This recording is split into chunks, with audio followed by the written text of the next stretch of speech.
Bienvenue sur ma chaîne YouTube. L'objectif aujourd'hui sera de vous montrer la version 2 de cet effet. Je me suis inspiré d'une vidéo réalisée avec Photoshop. Je vous mets le lien aussi dans la description. Et l'idée, c'est de vous montrer des effets assez sympas, réalisables dans GIMP. Si vous trouvez intéressant cette vidéo, je vous remercie de me mettre un pouce vers le haut et de me laisser un commentaire.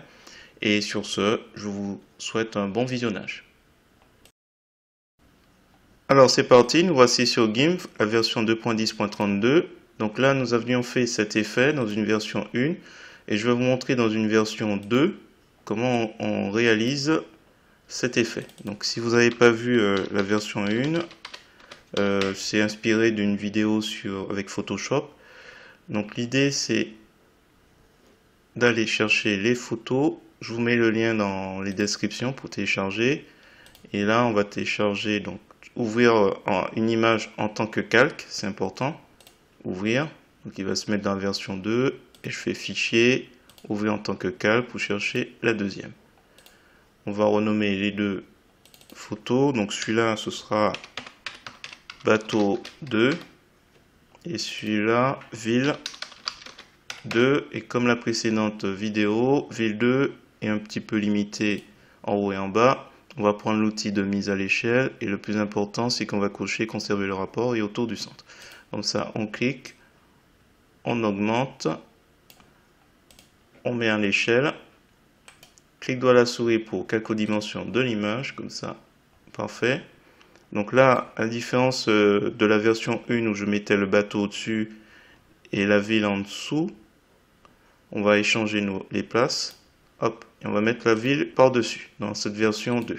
Alors je masque version 1 pour qu'on ne soit pas perturbé, mais en gros on a deux calques, ville 2 et bateau. Donc ville 2, on va faire juste un clic droit à la souris pour ajouter un masque de calque, blanc opacité complète, ajouter. Jusque là, pas de difficulté. Je clique sur le calque bateau 2, je fais édition, copier, je clique sur le masque de calque de ville 2, édition, coller. Et je fais ancrer, puisque là on a une sélection flottante qui attend de savoir ce qu'on fait, on l'ancre. Et là on l'ancre sur le masque de calque. Et là après, bon, ça fait un effet pas ouf. On va simplement changer ici le mode de calque pour écran. Donc là pour l'instant, par rapport au précédent, c'est pas ouf non plus. On clique sur le masque de calque ville 2 toujours. On va dans couleur, exposition peut-être. On va augmenter ici ce paramètre. Alors là non, peut-être pas. Alors on peut faire aussi avec courbe et niveau. Si vous n'êtes pas... C'est juste pour changer. Voilà, et on arrive à une certaine transparence. Il faut faire un entre-deux. Valider. Alors je vais m'arrêter là, c'est pas la peine d'aller plus loin. Donc je replie donc version 2. Je réaffiche version 1. On va comparer. J'appuie sur Shift. Et j'appuie sur le bouton Shift ou Maj de mon clavier. Et je clique sur version 1. Donc ça c'était la version 1.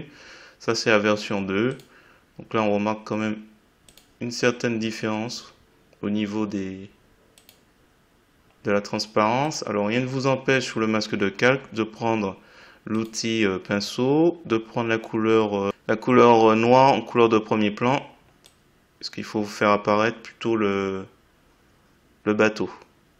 Donc la couleur noire, c'est la couleur qui ramène un peu plus de transparence. Et on peut imaginer par exemple ici qu'on veut voir un petit peu plus la ville. Ou ici. Donc on met un peu plus de transparence pour qu'on voit un peu plus le bateau. Et on peut jouer un petit peu. Ah, c'est plutôt l'autre sens. Voilà. Voilà, j'en ai terminé avec cette version. Donc version 1, version 2. On remarque que dans les deux cas, il n'y a pas trop d'importance en fait. L'important c'est le masque de calque.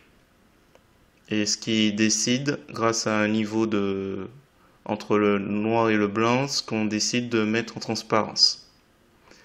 J'espère que cette petite vidéo vous a plu. Si c'est le cas, je vous remercie de me mettre un pouce vers le haut et de me laisser un commentaire. Et sur ce, je vous dis à bientôt.